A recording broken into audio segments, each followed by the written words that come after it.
السلام عليكم ورحمة الله وبركاته. موسم التوم وصل، وعشان احنا النهاردة بنحب التوفير والشطارة، اكيد مش هنرمي منه حاجة ولا فتفوتة. هقول لكم ازاي نفرزه يفضل ابيض زي القشطة، وهنعمل احلى دقة مع بعض. والمفاجأة هنعمل التوم البودرة الاصلي من القشر اللي كنا بنرميه. معانا كمية التوم كده اللي انتي هتختاريها، اي كمية توم تكفيكي. انا هنا مستخدمة حوالي 2 كيلو توم. هنقشرها كويس، بس اهم حاجة هقول لكم، هنشيل القشرة اللي بره، اللي هي بيكون فيها تراب او اي حاجة او رمل او كده، بنشيلها ونرميها خالص. احنا عايزين فص الثوم يكون نضيف كده زي ما انتوا شايفين. هنحاول ننضفه من كل القشرة اللي عليه، علشان احنا محتاجين القشر اللي على فص الثوم من بره. هو ده اللي هنعمله البودرة بتاعة الثوم.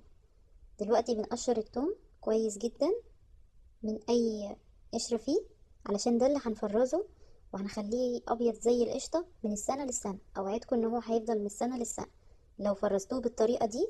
عمركم ما هتندموا ابدا. نقشر كل الكميه بتاعتنا. اهم حاجه واحنا بنتفرج كده نصلي على النبي، اللهم صل وسلم وبارك على سيدنا محمد وعلى اله وصحبه اجمعين. خلصنا كميه التوم اللي معانا بعد ما قشرناها. بصوا ما شاء الله، ده القشر اهو. هقول لكم دلوقتي هنجيب صينيه ونفرده كويس في الصينيه، علشان ندخله الفرن على درجة حرارة هادية لمدة 45 دقيقة. دلوقتي هنفرم التوم الأول عشان ما تتلخبطوش مني. هنحطه في الكبة وهنفرمه. احنا ما بنضيفش أي حاجة على التوم خالص، ولا زيت ولا ملح. احنا بس بنضيف معلقتين من الخل، معلقتين خل، وهو ده السر اللي هيخلي معاكي التوم أبيض وزي القشطة طول السنة. هقسمه في الأكياس بطريقة مسطحة عشان ياخد مكان صغير في الفريزر، وكمان تقدري تكسري منه الحتة اللي محتاجاها بكل سهولة.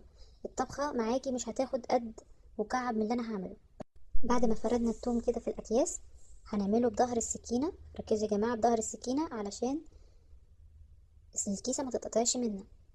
هنقطعه كده لمكعبات زي ما حضراتكم شايفين. هنفردها حاجة تانية، هنقطعها برضو بنفس الطريقة،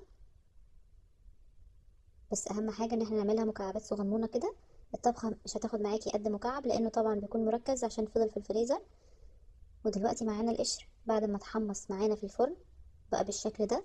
بصوا ما شاء الله، ولا محروق ولا في اي حاجه، وريحته قويه جدا جدا وافضل من اللي بنشتريه من بره. بره كمان بيكونوا خالطين عليه حاجات ما بيكونش صحي.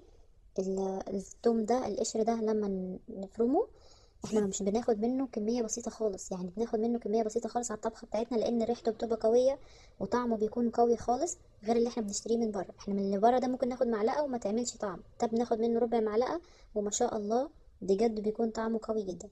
بنحطه في المطحنة بتاعتنا او في الكبة او في الخلاط او اي حاجة تطحنه كويس. اهم حاجة ان احنا نطحنه كويس جدا ونخليه زي البودر كده، وما يكونش باين فيه اي تكتلات زي ما حضراتكم شايفين كده. بسم الله ما شاء الله، بسم الله ما شاء الله بجد. بصوا، شوية القشر عملوا معايا كمية محترمة تكفيني لمدة سنة. يعني لو كل طبخة خدت منها ربع معلقة فهو كده خلاص. ومعانا كمان التوم متفرز في الفريزر، فاحنا كده مش شايلين هم اي حاجة. بعد ما جمد في الفريزر سبته كده ليلة كاملة، جمد في الفريزر بقى ما شاء الله بالمنظر اللي انتوا شايفينه ده.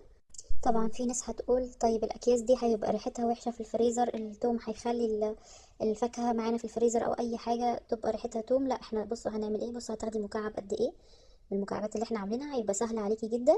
هنجيب علبه تلاجة كده محكمه الغلق ونحط فيها التوم. هنكسر كده الصفه اللي احنا عاملينها كده، الكيسه بتاعتنا عشان كبيره مش هتدخل جوه العلبه، فنكسرها من النص بتتكسر بكل سهولة. ما شاء الله بجد، يعني طريقة روعة وسهلة، وكمان ملهاش ريحة خالص، كأنك مش عاملة توم خالص. انت بتفتحي العلبة بتاخدي المكعب وبيفضل معاكي طول السنة مقفول ومحفوظ في الفريزر. ما شاء الله يعني. هتدعيلي. في ناس طبعا بتحب تقشر التوم يوم بيومه، عادي مفيش مشاكل، بس انا بحب ان انا يعني يبقى يوم وتعبت فيه وخلصت منه خلاص. يعني انا عملت التوم وخلصت منه. دلوقتي بقى هنعمل المنقذ، وهي دقة الثوم بالفلفل الأخضر والأحمر.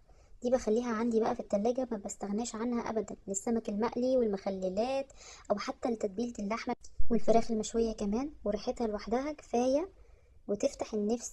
بعد ما ضربنا الثوم والفلفل الأخضر والفلفل الأحمر في الكبة، بصوا بقى بالمنظر ده. بسم الله ما شاء الله، ولا حول ولا قوة الا بالله.